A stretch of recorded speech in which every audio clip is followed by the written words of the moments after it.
Poa. Tulia kwanza. Alo! Wale wananisikia kule, alo nisalimie. Nisalimie wale wako kule. Nisalimie wale wako kule. Asanteni sana. Ningelipenda nianze kwa kusema ya kwamba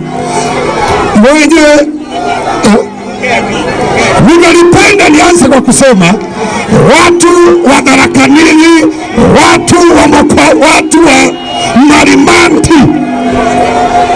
Okay. Ningetaka uanze kwanza usikie.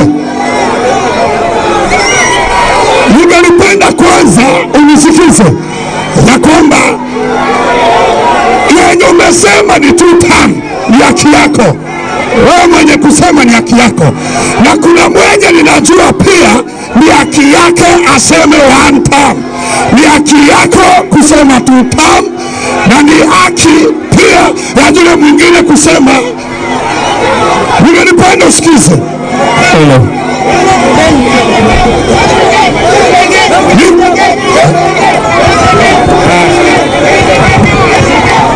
Thank you. Hivyo anataka mimi nitazunguka nisalimie wananchi kwa sababu hao vijana 10 wanakataa. Wangapi wanasema 1 term? Wangapi wanasema 1 term? Asanteni, ndio wengi. Thank you. Asante sana. Tumesema ni haki wenye nasema 1 term tu. Wangapi wanasema 1 term? 1 term. 1 term.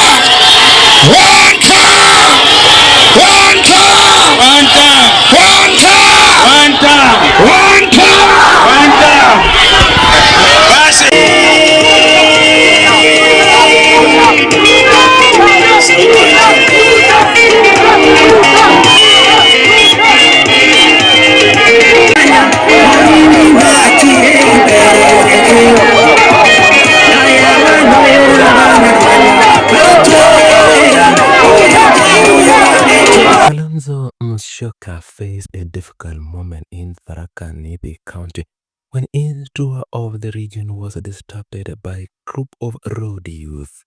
The Wiper Liberation Front leader had planned a 2-day visit to the county, beginning in the Tharaka Nithi constituency, where he launched his party new office before moving around at different centers to meet supporters.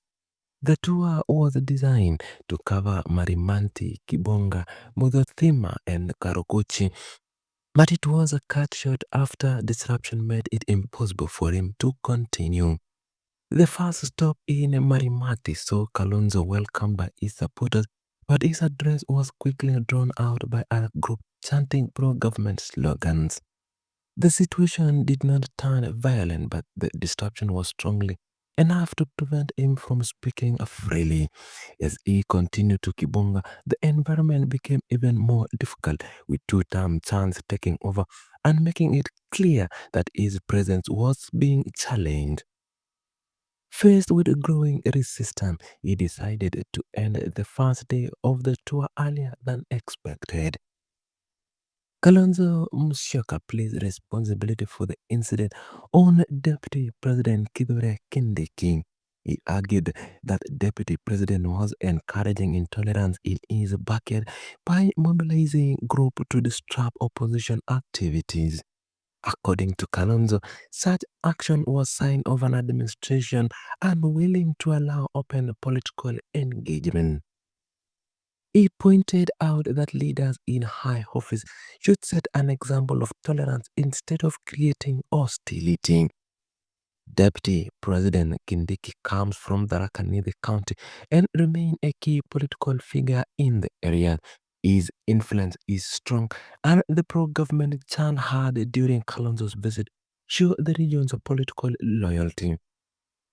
Kalonzo's accusation that Kindiki was behind the disruption reflect a growing political rivalry between the government and opposition leaders as the country move closer to another election cycle. Kathiani Member of Parliament Robert Mbui, who accompanied Kalonzo during the tour, also addressed the disruption. He acknowledged the frustration caused by the group that interrupted the meetings, but praised his party leader for remaining calm. According to him, Kalonzo's decision not to retaliate or allow his supporters to react shows the kind of leadership the Wiper Party wanted to project. The event in Tharaka Nithi highlighted the difficulties opposition leaders often face when visiting regions perceived as strongholds of the government. Such incidents reveal the fragile nature of Kenya's political environment, where tolerance for opposing views can easily give way to hostility. For Kalonzo, the experience was both a setback and a test of his ability to remain resistant or resilient while engaging with communities that may not support his political agenda. The tour was intended to spread the message of Wiper Liberation Front, showcase the party's presence in Tharaka Nithi, and connect with local supporters ahead of future political campaigns.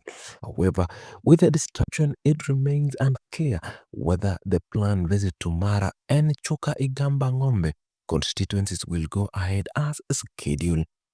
Kalonzo now faces the challenge of deciding whether to continue with the second day of his program or revise his plan in response to the hostility. For the residents of Tharaka Nithi, the tour was a rare opportunity to host a senior opposition leader. Some called out to show support, while others resisted his presence. A reflection, the divided political climate in the county. The contrast between the warm reception from his loyal supporters and the rejection from pro-ally groups underscore the tension surrounding political activities in the Kenya's rural areas.